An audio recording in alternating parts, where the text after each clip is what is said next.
now AI has become English. The only exception, I will say, is the government of India. A man saving his dog because of ChatGPT.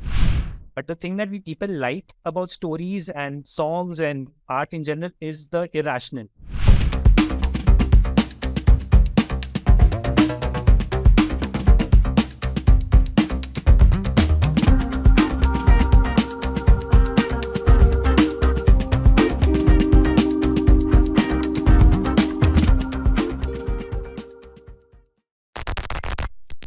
Hey everyone, a very warm welcome to the first ever episode of the NTLF Conversations.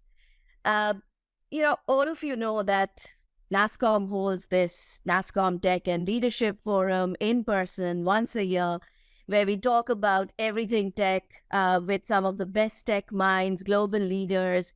And there's just so much to talk about, especially given the pace of change that we are seeing. In fact, the resounding ask after this year's NDNF in FEM was that we need more. So given the pace of change, given how fast things are changing in our world, we have decided that once a year is not enough. So while we will still hold the in-person event in February of every year, we are kicking off the virtual NTLF Conversations, where we will talk about everything tech, which in today's world means everything AI. And we will talk about the great disruption and the changes and what is happening when it happens. So if you haven't subscribed, do subscribe to the NASSCOM YouTube channel so you can keep up with us and you can catch every new conversation that we drop. And we are going to talk with people who are pretty much in the thick of it. These are people who are driving these changes, creating the disruptions, or having to deal with the disruptions firsthand. So it's going to be a lot of fun. Today, given that this is the first episode, we of course had to talk about the one topic which is on everyone's mind: generative AI. And what amazes me is this is not the first technology shift we are seeing. The world has seen so many different technology shifts, but it is just mind-blowing to see the excitement, the fear, the disruption that this shift is causing, and that too in such a short span of time. And to talk about that, to break it down further, I have with me some of the best folks that I could think of. We have Srikanth Velamakani. Srikanth is the CEO of Fractal Analytics, one of the most exciting AI companies in India and I would say in the world. They're doing some fabulous work, and whenever we have to talk AI or understanding anything in AI, Srikanth is our go-to person.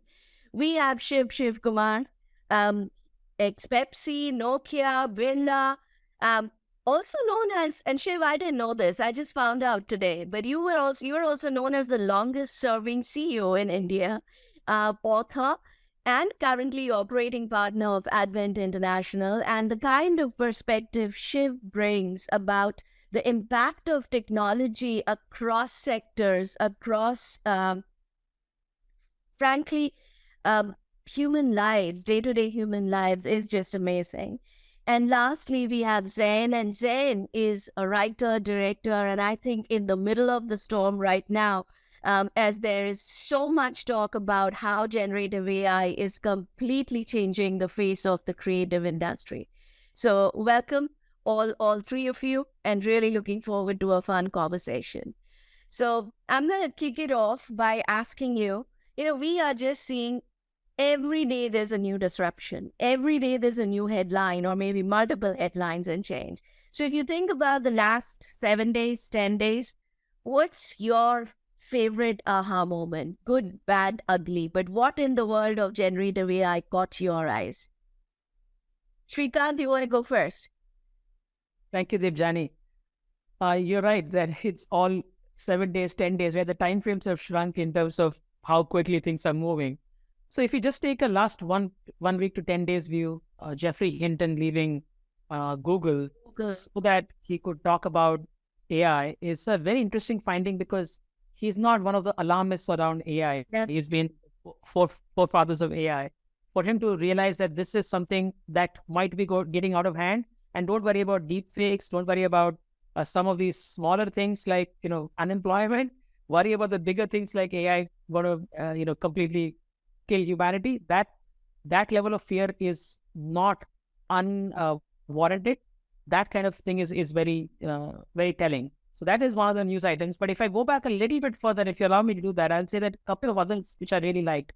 AutoGPT, that was launched about a month back, which is, which takes ChatGPT and sort of becomes autonomous agent in terms of accomplishing tasks, writing its own prompts. Very powerful because it could, if you weaponize it or if you can use it in a good way, it's very powerful. Then another one called Chaos GPT, which is on top of AutoGPT, which essentially says, my goal is to destroy humanity. It's just a parody, but the parody is not exactly a parody because you feel like, oh my God, this could be real.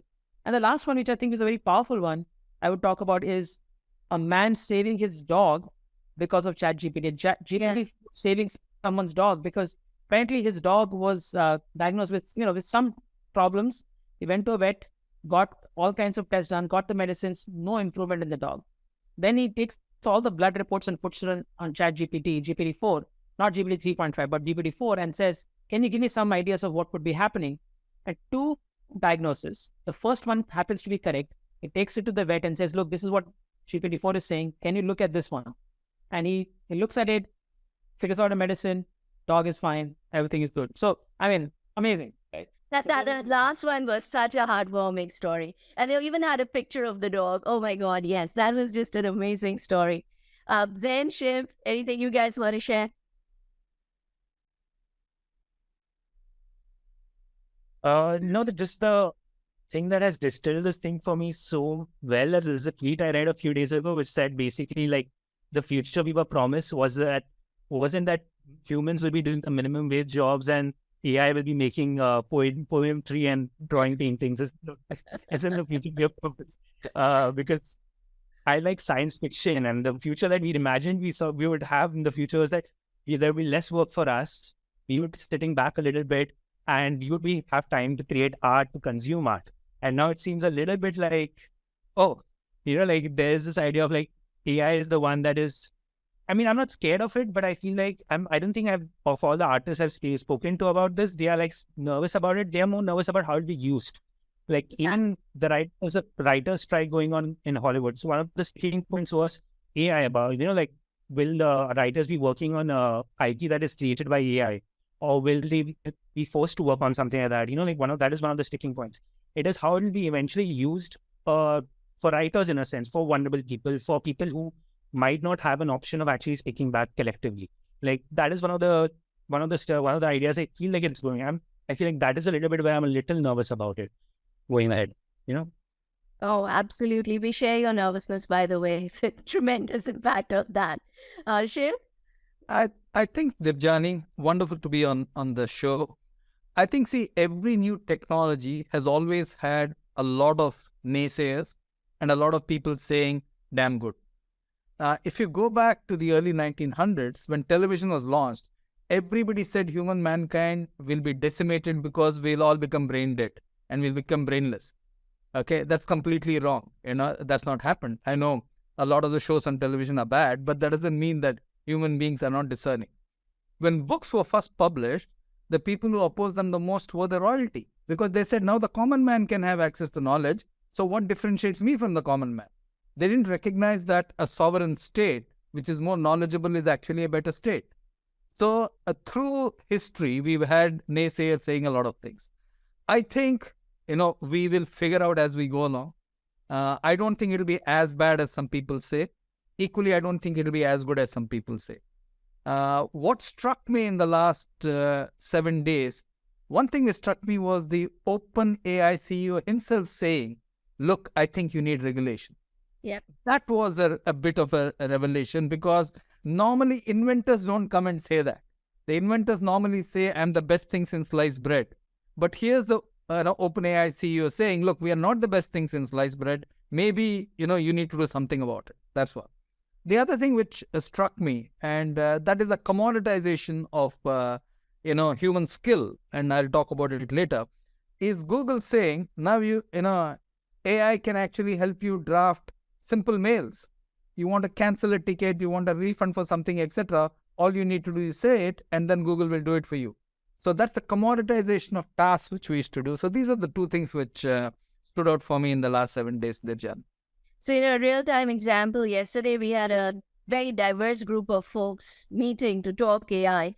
Shrikant was there, and we had, we had people from institutes, academicians, and everyone else. And it was strangely the AI guys like Shrikant who were saying, "Oh my God, we need to be worried," and everyone else was, "No, no, no, we are good."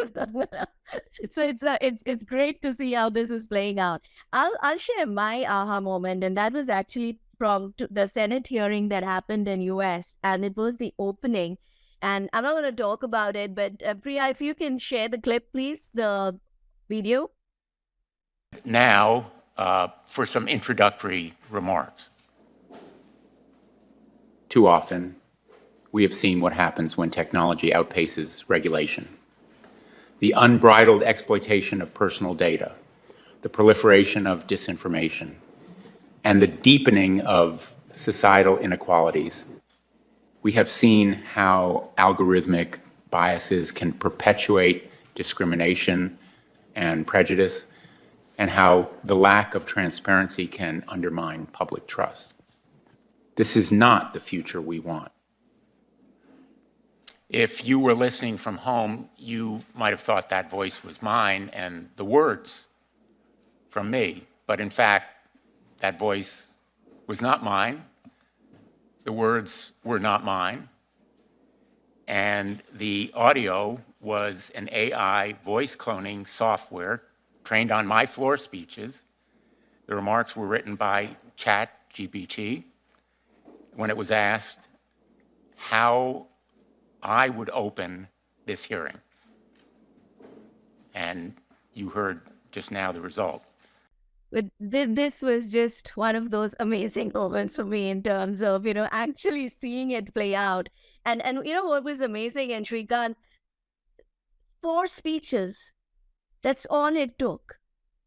He said just 4 speeches that they used to get this exact speech in place, the voice in place. It is, so it doesn't even mean that you need to have tons and tons of data out there to get it to clone you. And Priya, I don't know, do you have that one picture that I had sent?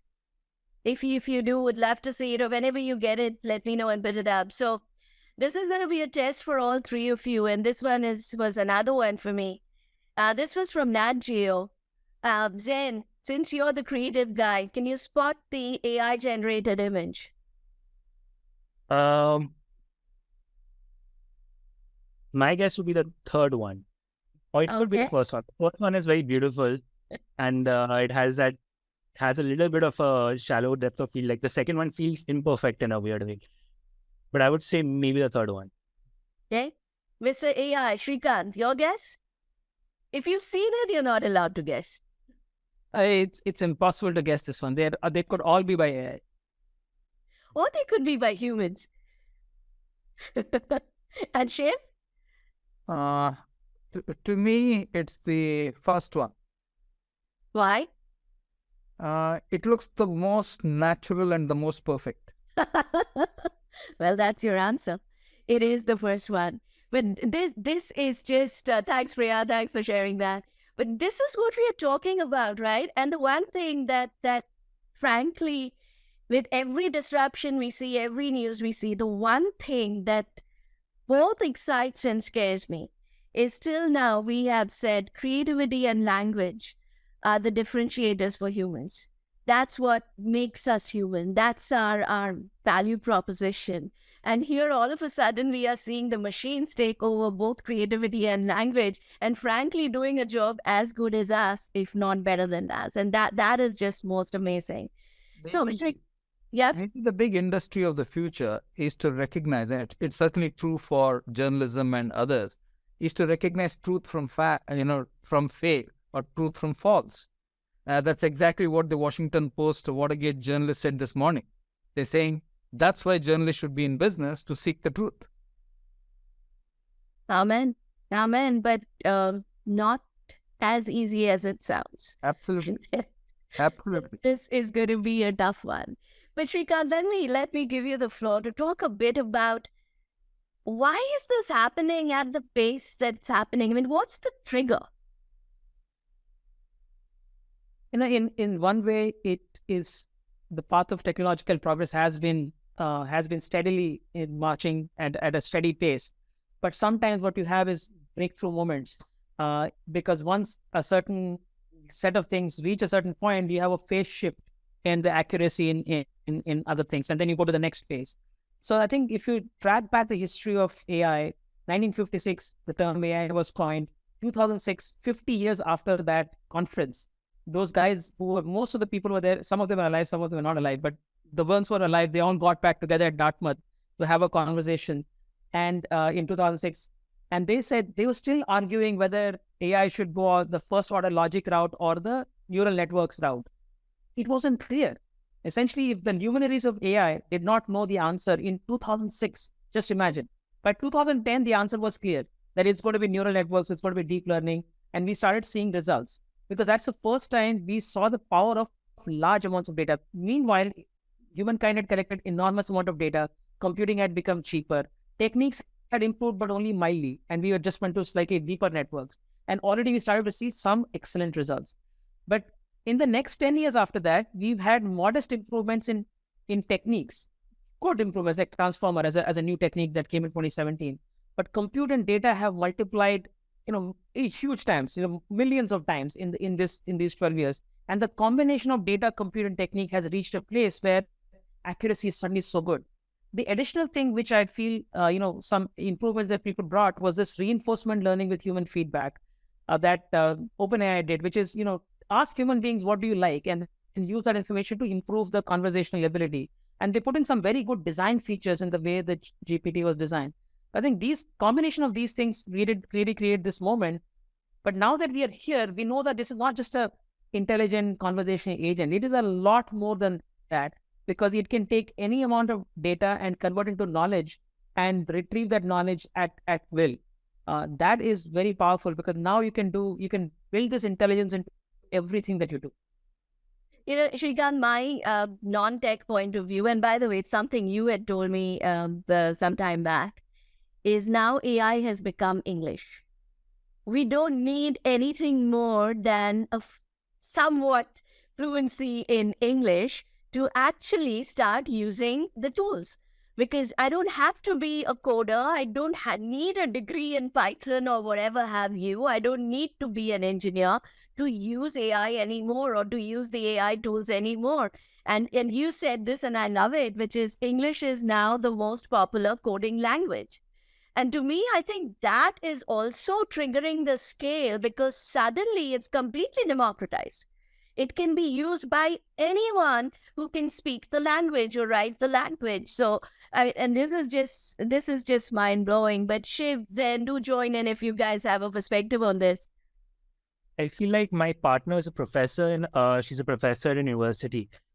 This availability of ChatGPT has been for her one of the issues where she's now submitting, she's now correcting her papers. She's at the end of the term there, and for her, she has at least 3 papers, or maybe 100 students, maybe 3 papers that were clearly written by ChatGPT. And the way she has to figure it out eventually is to use ChatGPT to figure out if it was written by ChatGPT. Because she has to put in the input into ChatGPT, and it spells out the information for her, and then she has to go okay, this is clearly now have proof. And this is one of the when you mention the use of words or use of speech in that sense. One of the future fears is not, I don't fear Terminator. I fear more spam calls that will mimic my wallet and parents. They call up my parents, say that I'm in trouble. I've been arrested. I'm in the hospital. Yes. Need some money somewhere right now. That is the future that I feel like. It's worse that Zen. They can now clone your voice. The call can be you. The call can be you. They can absolutely clone your voice and say, I'm in trouble. That's even worse than someone else calling, right? And that again goes back to what Shiv said. So important for us to figure out a way to spot what's real and what's not. And Debjani, the time required to now clone a voice sample is you need 3 seconds of recording. 3 seconds. Okay, we're going to scare all our users now. No, but I think it's so important to know these things and to be aware of these things. Shiv, any take from you? I would say, again, looking back, Debjani, every technology, every brand, every network which does the thinking for the consumer always wins. Okay. So what does AI do? It does much more of the thinking than a search engine does for you. Yeah. So it's the next level of progression. So the more it does thinking, the more it can do reasoning, the more people will flock to it. At one level, you could say humankind is becoming lazy because they're outsourcing it to technology. That is true at one level. But also some people will say, look, no, I will still want to do it myself. So I think it's making it easier for consumers, and that's the reason it's caught on the 100 million happening in under 5 days or whatever it is. Yeah. No, absolutely. So let's talk a bit about the disruption that we are seeing. And Shrikant, if you want to kick it off, uh, you know, we strongly believe from everything we are seeing that the tech industry, traditional business models as they are not going to exist too long, or they will not be relevant too long. What are you seeing, and what's your word of advice to people in the industry? Yeah, absolutely. Because, like you just rightly pointed out, English is the new hottest programming language. It's really changing the way code is written. Yep. A large part of what tech companies do is to write code, and obviously write very high quality code that works and solves problems. But it is about, writing code, bug fixing, testing, and so on. Now think about testing first. Testing is you write code and then you fix it and you feel everything's working. Then you test in various kinds of cases, whether it works as expected or not. Now, those test cases are being designed by ChatGPT or another GitHub Copilot, there are Gen AI solutions for writing those test cases. So the productivity expectation is much higher. So we will shrink the number of people who need to do this work. In fact, testing as it is may not, or maybe should not exist, because frankly, somebody who writes code should be able to test it too. We always had this maker checker thing because that was the best way we could think of, right? But right now with ChatGPT could be the checker, right? Or some other such solution could be the checker. So testing will shrink, the pie will shrink, and productivity will increase dramatically. So pure testing person, I think she or he should look for something else in terms of maybe coding or other stuff. The one exception to this is system level testing, which essentially is because the system is so much more powerful, you have to be more careful about how you make sure the system is working as expected. So those things will remain, but the unit testing, which is, I think, is getting more and more automated. The second point I'll make is on debugging. Again, you can write a piece of code, ask a Gen AI solution to look at the code and offer suggestions or fix some issues. It's doing a really good job. And even in coding, which is just development, there also you are seeing 30-40% improvement, maybe 20%, but in that ballpark, improvement in coding. So with all of this put together, it means that the number of people required to do the job that we are currently doing is fewer. But then with every time, right, it's happened over the last 100 years, Shiv has been giving us many historical examples. Every time we've come up with something breakthrough technology, we have expanded the pie of what is possible and what can be done. And therefore, I don't feel that worried that 20 years from now, we'll have enough number of jobs created because of all the things that get automated. What we have to worry about is the next 10 years, because when jobs get replaced, a generation goes through a change and disruption. They have to retrain themselves. And if you're a 50-year-old truck driver driving long-haul routes in the US and now you don't have a job, what is the job that you can now take on and make $100,000 a year? That is a hard problem to solve.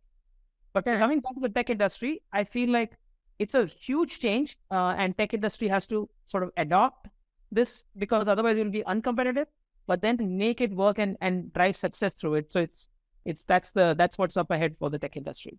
I have one more question for you, but I'll come back to that. But I want to go to Shiv with the point that you made about the hard problem, which is, what does the truck driver do? Shiv, I don't know if you caught the World Economic Forum report on future of work or future of jobs, right? And they had the 10 fastest growing jobs in terms of new roles, and the 10 jobs that were fast declining or getting out of fashion. And when you look at the kind of jobs that are going out of fashion, these are all things like data entry clerks, office support, door-to-day salesmen. This is all the lower rung of the socioeconomic pyramid, right? What should be planned? What should be our plan to address this? Because what do you skill them for? But any thoughts on, Yeah. US is talking about basic, universal basic income, etc., etc. Any thoughts on this dilemma? Absolutely. So all the researches which have been done so far, their journey, whether it's the World Economic Forum, whether it's the World Bank, the three skills which people say will hold good at any point of time in a future world, which is more AI-led. One is creativity. Two is complex problem solving. Three is critical thinking. Okay. The other thing I'd add to it very, very strongly, the more technology you have at work, whatever that profession is, the more you need super soft skills. The Yeah. ability to listen, the ability to communicate, the ability to empathize, etc. Now, I want to go back again.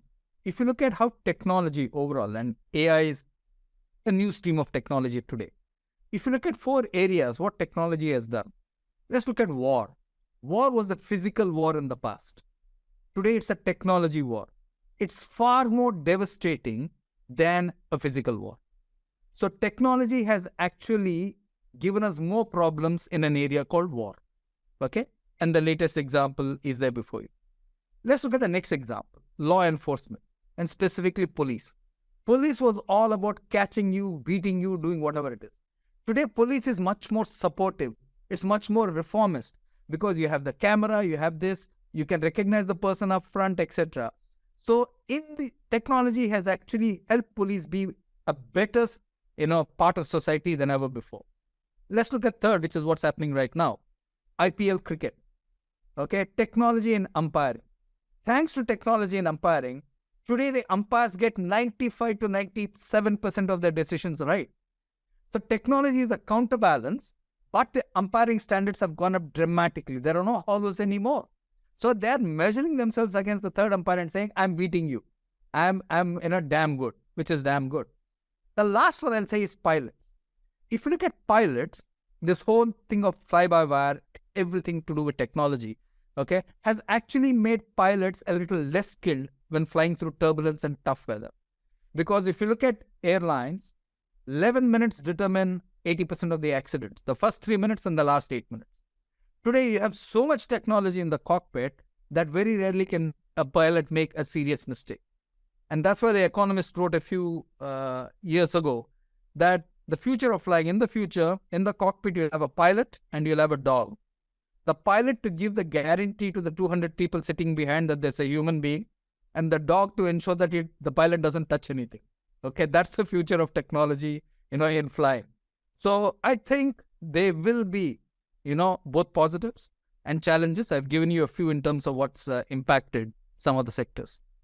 But my net takeaway from everything that you're saying is we have to use it as a tool that augments humans, whether it's the umpire or the pilot or whatever, but it's to augment and not to displace. And I guess that's sort of a design principle that has to be built. Did I get that right? Yeah, absolutely right. I don't think you'll ever have anything which you can ever say that human beings cannot do it, only machines will do it. We've recognized that through every single phase. Okay. Finally, you need the human brain to work on it for you. I agree. And I think that's a very important one when we talk government. The very important one for government to think through is how do you create the framework, the guardrails to ensure that use of technology is done to augment human productivity, rather than displace humans, especially in a country with a young population like India. Yeah, Shiv. Yeah, I'll give you an example. When online banking happened, when UPI happened, everybody said there'll be enormous fraud. People will get ripped off, all that, right? Yeah. What was the countervailing mechanism? OTPs, this, that. So we figured out a way by which Absolutely. gave trust to the consumer. It's not a one-way street. So I am not so much of an alarmist. I think that there is a balance. I actually agree with you on this. Shrikant, I want to come back to you. So one of the biggest questions that I get, that we get, and without fail, every time we talk to, whether it's government or whether it's institutes, professors, etc., is when you suddenly get like a 30x boost because of these technologies, because of AI tools, then why will you need so many people?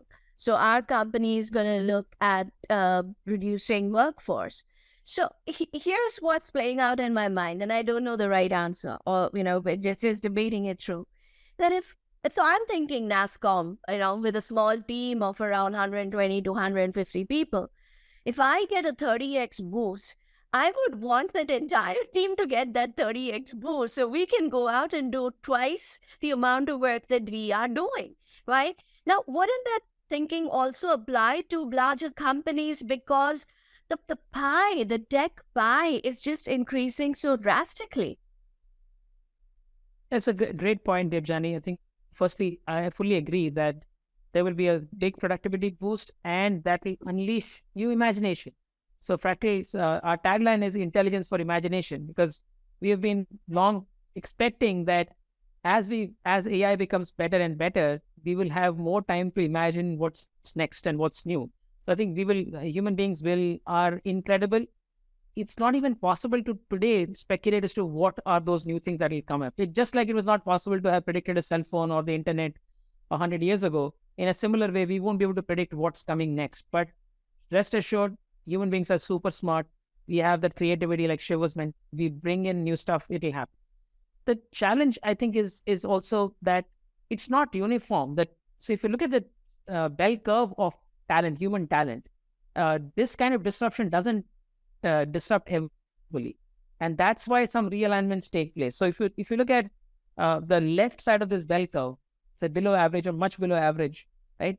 The ability of that talent to fully understand, move in and move with the change and relearn, rescale is not easy. So sometimes companies will look at, the opportunities are 5 years out, but the costs are today. And it's not uniform. And that's why they make those kinds of decisions. So the issue is not long-term viability. Long-term viability is strong. It's a short-term viability where I think people they will look at the quarterly earnings and then look at how do I tweak my costs so that I meet my budgets and goals and so on. That's what really is the dangerous part. In some ways, if somebody could just give a little cushion, it would work. But that's only possible in very extreme circumstances like the governments did around the world during COVID. But it won't happen for AI. And that's why I think you'll still see some realignments and job losses. But eventually, I think 3-4 years out, things will get better. Yeah, hear you. Then I'm going to come to you now. As a filmmaker, how worried are you about how creative AI is getting? And also the copyright concerns that's, for example, now we're talking about scenarios where you can make a film and just put in your favorite actor, clone his voice, just put in your favorite actor. You may not even want to seek his permission. Hopefully you will. But we've already had cases of, for example, Eminem's song that came right? Another, I think, Drake, there was a song that came out and he wasn't even aware, right? So how worried are you about the machine creating content and the copyright concerns this creates? I mean, so far, because AI is trained on what already exists in a sense. So all of these, hopefully eventually, these are all copyrighted information that is going in, and there'll be laws that will come into place which will protect that. So I'm not worried about it in general. I don't feel that sense of fear because I do feel imagination is iterative. Like, like technology, you build on other things, you build on other stories and you move on. But the thing that people like about stories and songs and art in general is the irrational. It's the jump that you could not predict. You could not see that messiness. You could not see that. That's a human element there. And, like AI can do that sometimes when it does, like, the hallucination that AI has, apparently does. Sometimes to make something irrational, say something irrational that we find very interesting because we don't expect a machine to be doing those things. Like there was this whole New York thing, the New York Times article that came out about the technology writer who had a conversation with AI and he got a little scared about it and all of those things. He was scared because he did not think it would behave in that irrational way. And I think that is a little bit what we kind of worry about, but I still don't think that is imagination, that is not stories. When it comes to putting out films and whatever, I have a feeling that there'll be laws in place, hopefully, that will protect writers, will protect creative people, will protect singers, and will protect, like their likenesses. Eventually, I do think that for the short term, there will be issues. Like in the next 4 or 5 years, there will be other songs. There will be a version of this that will that'll freak out a lot of people, a lot of creative people in general. Because but I do feel like technology in general, like when internet came in, there was the fear of music being pirated, and music was a huge entire record companies lost out. There were the companies that went out of business because we were downloading music. We were just downloading music and we got used to it. I'm part of a generation that grew up on downloaded music. But today I have a Spotify account. I have a premium Spotify account, and that is how I consume music. So my guess is there'll be a sort of organization that will happen eventually, because eventually there's something that someone told me was that you need people to actually be able to pay for for the content, for art, for all of these things. If people lose their jobs, there won't be anybody. We eventually have consumers. We need to build consumers that will eventually be able to pay for these things. And if people eventually lose out jobs, there won't be a sustainable ecosystem for these kind of things. So I'm not worried. I'm not actually worried. I've worked on AI. I've tried to generate stories and ideas from it, try to like mess around and see what is inside it. There'll be a moment where it'll surprise me in the beginning. It'll say something that'll surprise me. I'll tell me a story or something based on things. But then I'll tell it to a version of that. The second version, I'll begin to see the pattern. I'll begin to see why it's creating the story in that way. So then you kind of, once you see the pattern, you're like, oh, it doesn't, you can see the structure. And I think human beings and artists in general can break the structure. They're about the structure in general. So I'm not worried. I don't think like bigger corporations and bigger artists who depend on like Drake will have to worry about his thing in the next years. As an artist, I'm not that worried. As a creative person, I'm not really that worried. Srikanth, do you agree with that from a tech perspective? Yeah, I think, creativity, I think the definition of creativity will keep evolving, like the definition of intelligence keeps evolving. Because AI the bar has been raised every few times. Right? Oh, but how is this intelligent? How is this? I can do this too, right? We've always changed the definition of intelligence to what machines can't do, right? And the moment the machine can do it, we say, okay, this is no longer intelligent. Let's change the definition. In a similar way, I think definition of creativity also will keep changing. So I think if you go back 600, 700 years, portrait art was the most popular one, right? Rembrandt and others at that time. And then photography came in, and then, all the portrait artists were out of business in some ways. And they were like, this is cheating. This is not, how can you do this? And from there, we've moved multiple steps forward. In a similar way, we've had new forms of art come in, right? Whether it's surrealism or modernism or postmodern, all these new ways, cubism, these are all been because of the fact that we made something easier or not so valuable, and therefore something else came up. So the definition of creativity will keep changing, and now creativity will be about using these tools to build on top of that and something surprising. Eventually, creativity is about addressing the human need for human craving for something interesting, unusual, new, more, something like that. Our dopamine system has to get rewarded. And that's what we have to figure out. What is it that we can do now that this is obvious and this is normal? What is interesting and new? I think artists will have to redefine their work. And I think that's why the artists are there. They've already done it a few times in their career. I think I don't feel worried about that as much as it's a pushback right now, but this will be realigned very, very quickly in the world of art. I think both of you have made very interesting points, right? And my big key takeaways. One is, I think the machines or AI is actually going to keep us on our toes, and it's going to force us to up our game with respect, whether it's creativity or intelligence or whatever. I love the point Zain made about being ability to spot the patterns. I think that is also a very important point that we should not forget and figure out how to leverage. And I think the third point that Zain made again is such an important part, and we'll talk about that, which is the need for regulation. This is, everyone's talking about it. Altman has said it is a must. We have to regulate. The question is, do we know what to regulate? And do we have people who know how to regulate this, given the skills that are required? So any thoughts? I'll open it up. Any one of you, any thoughts on this? I can go first, and I'll just offer something that I saw in Yann LeCun's discussion with Andrew Ng. Yeah. And you can obviously, Yeah. That was a brilliant discussion, right? yeah, Turing Prize winner. Yeah. His point was very simple: do not regulate research. Yeah. Many of the people are coming and saying, do not let research happen. His point was, do not regulate research, regulate products, because products touch people's lives. And before a product is launched, make sure that they're regulated and they're safe and they're easy to use and they're fair, unbiased, etc. You can put conditions like we put on drugs before they're launched, but you don't control drug research. You only control drug production. So this is not necessarily a perfect argument, because AI works differently from drug discovery. But Yeah. I think it's still a relevant point that regulate the products, at the very least regulate the products. Second thing I feel is that there's some self-regulation that will be helpful between the players who are producing this, to say that here's a responsible AI framework that we have created and we have tested it internally to make sure that it is ethical, it is fair, it's unbiased, it's open, it's transparent, it's explainable. Those sorts of things, looking at those, and even it's also fair to the artists who have contributed to it. If you think of those kinds of things in the way you produce AI products and services, I think that will be a very good start, that all of us as players in the tech industry, we should absolutely do it. Yeah, I completely agree. And I think the only other thing I would add to it is we need regulation that is tech agnostic.